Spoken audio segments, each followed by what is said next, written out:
ದೇಶದಲ್ಲಿ ಮತ್ತು ರಾಜ್ಯದಲ್ಲಿ ನಿರಂತರವಾಗಿ ಸಂವಿಧಾನದ ಆಶಯಗಳ ವಿರುದ್ಧ ಕೆಲಸ ಮಾಡುತ್ತಾ ಸಮಾಜದಲ್ಲಿ ಒಡಕು ಉಂಟು ಮಾಡಲು ಉದ್ದೇಶಿಸಿರುವ ಬಿಜೆಪಿ ಮತ್ತು ಆರ್ಎಸ್ಎಸ್ ಸಂಘಟನೆಗಳಿಗೆ ಅವರ ದೇಶ ಪ್ರೇಮ ಸಾಬೀತುಪಡಿಸಲು ನಾವು ಬಹಿರಂಗ ಆಹ್ವಾನ ನೀಡುತ್ತಿದ್ದೇವೆ ಎಂದು ಕಾಂಗ್ರೆಸ್ ಮುಖಂಡ ಅನ್ವರ್ ಪಾಷಾ ಹೇಳಿದರು. ಇಂದು ಕೋಲಾರದಲ್ಲಿ ಸುದ್ದಿಗೋಷ್ಠಿ ನಡೆಸಿ ಮಾತನಾಡಿದ ಅವರು, ಈ ದೇಶವು ಎಲ್ಲರಿಗೂ ಸೇರಿದ್ದು. ವೈವಿಧ್ಯತೆಯು ದೇಶದ ಶಕ್ತಿ, ವಿವಿಧತೆಯಲ್ಲಿ ಏಕತೆಯೇ ಈ ದೇಶದ ವಿಶಿಷ್ಟತೆ ಎಂದು ಮಹಾನ್ ನಾಯಕರೆಲ್ಲರೂ ಸಾರಿದ್ದಾರೆ. ಅದೇ ಈ ನೆಲದ ಸ್ವಾತಂತ್ರ್ಯ ಚಳುವಳಿಯ ಸಂದೇಶವಾಗಿದೆ ಮತ್ತು ಸಂವಿಧಾನದ ಆಶಯವಾಗಿದೆ. ಆದರೆ ಬಿಜೆಪಿ ಮತ್ತು ಆರ್ಎಸ್ಎಸ್ನವರು ಇದರ ವಿರುದ್ಧ ಇದ್ದಾರೆ. ಸದಾಕಾಲ ಸಮಾಜದಲ್ಲಿ ಬಿರುಕು ಉಂಟು ಮಾಡುವುದೇ ಅವರ ಉದ್ದೇಶವಾಗಿದೆ.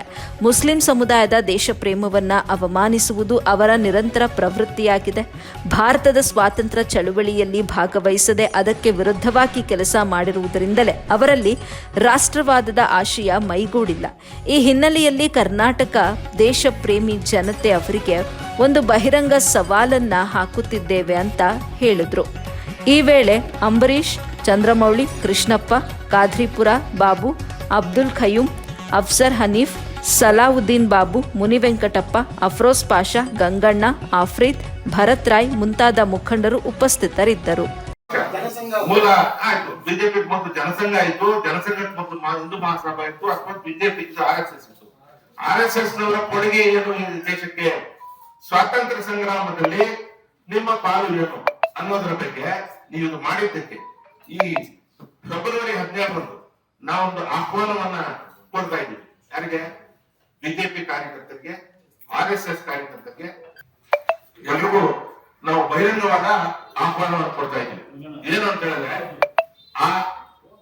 ಎಲ್ಲಿ ನಾವು ಅವ್ರನ್ನ ಕರಿತೀವಿ ಅಲ್ಲಿ ನಮ್ಮ ಉದ್ದೇಶ ಏನು ಅಂತ ಹೇಳಿದ್ರೆ, ಇಡೀ ಸ್ವಾತಂತ್ರ್ಯ ಸಂಗ್ರಾಮದಲ್ಲಿ ಸುಮಾರು 100 ವರ್ಷಕ್ಕೂ ಮೇಲೆ ನಡೆದಂತಹ ಸ್ವಾತಂತ್ರ್ಯ ಸಂಗ್ರಾಮದಲ್ಲಿ ನಿಮ್ಮ ಮೂಲ ಪಕ್ಷವಾದಂತಹ, ನಿಮ್ಮ ಮೂಲ ಸಂಸ್ಥೆ ಆಗಿರ್ತಕ್ಕಂತಹ ಆರ್ಎಸ್ಎಸ್ ನವರು ಈ ದೇಶಕ್ಕೆ ಯಾರಾದ್ರೂ 10 ಜನ ತಮ್ಮ ಪ್ರಾಣವನ್ನು ಕೊಟ್ಟಿದ್ರೆ, ತಮ್ಮ ಪ್ರಾಣವನ್ನ ತ್ಯಾಗ ಮಾಡಿದ್ರೆ ಅಂತವ್ರ 10 ಜನರ ಹೆಸರು ಹೇಳ್ರೆ, ಬಲಿದಾನ ಮಾಡಿದ್ರೆ ಒಂದು 10 ಜನರ ಹೆಸರು ಹೇಳ್ರೆ, ಇಲ್ಲಾಂದ್ರೆ ಅದೇ ವೇದಿಕೆಯಲ್ಲಿ ಈ ದೇಶದಲ್ಲಿ 1000ಕ್ಕೂ ಮೇಲ್ಪಟ್ಟು ಮುಸ್ಲಿಂ ಸಮುದಾಯದ ಜನರ ಹೆಸರನ್ನ ಹೇಳಲಿಕ್ಕೆ ನಾವು ಸಿದ್ಧ ಇದೀವಿ ಅಂತ ಹೇಳಲಿಕ್ಕೆ ನಾವು ತಯಾರಿದ್ದೀವಿ.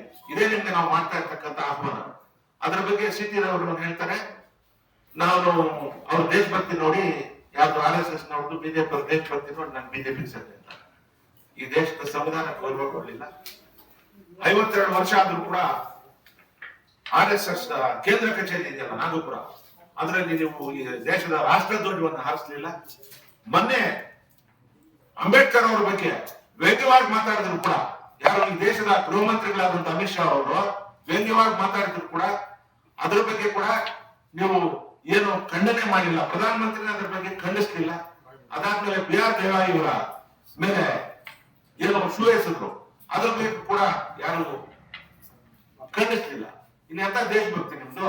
ನಿಮ್ಮ ದೇಶಭಕ್ತರಲ್ಲ, ದೇಶಭಕ್ತಿ ಹೆಸರು ಮೇಲೆ ನೀವು ಈ ದೇಶದಲ್ಲಿ ಬೂಟಾಟಿಕೆಯನ್ನು ಮಾಡ್ತಾ ಇದ್ದೀರಾ. ಇನ್ನು ಕೇವಲ 6-7 ತಿಂಗಳು ಅಥವಾ ಜಾಸ್ತಿ ಅಂದ್ರೆ, ಬಹಳ ಹೆಚ್ಚು ಅಂದ್ರೆ 1 ವರ್ಷದ ನಿಮ್ ಬಂಡವಾಳ ಎಲ್ಲ ತೇಲ್ತಾ ಇದೆ. ಈಗಲೇ ಒಂದೊಂದು ತೇಲ ಕೊಡ್ತಾ ಇದೆ. ಆದ್ರಿಂದ ಅದ್ರ ಜೊತೆಗೆ ಇನ್ನೊಂದು ಮಾತು, ಈ ಜಿಲ್ಲೆಯ ಮಾಜಿ ಸಂಸದರಾಗಿರ್ತಕ್ಕಂಥ ಮುನ್ಸಾಮಿರವರು ಇವ್ರು ಮಾತಾಡ್ತಾರೆ. ಯಾಕೆ? ಇವ್ರ ಬಗ್ಗೆ ಯಾರ ಬಗ್ಗೆ? ನಜೀರ್ ಅಹಮದ್ ಬಗ್ಗೆ. ಏನಂತ, ಏನು ನಿಮ್ ಕೊಡುಗೆ ಈ ದೇಶ, ಈ ಜಿಲ್ಲೆಗೆ ಅಂತ ಒಂದು ಮಾತು ವಿಚಾರ ಬಂದ ತಕ್ಷಣ ನಾನು ಸ್ವಲ್ಪ ಅಗ್ರೆಸಿವ್ ಮಾತಾಡಕ್ಕೆ ಇಷ್ಟ ಬೀಳಲ್ಲ. ಮುನ್ಸಾಮಿ ಅವರೇ, ನಿಮ್ಗೊಂದು ಸಲಹೆ ಕೊಡ್ತೀನಿ, ದಯವಿಟ್ಟು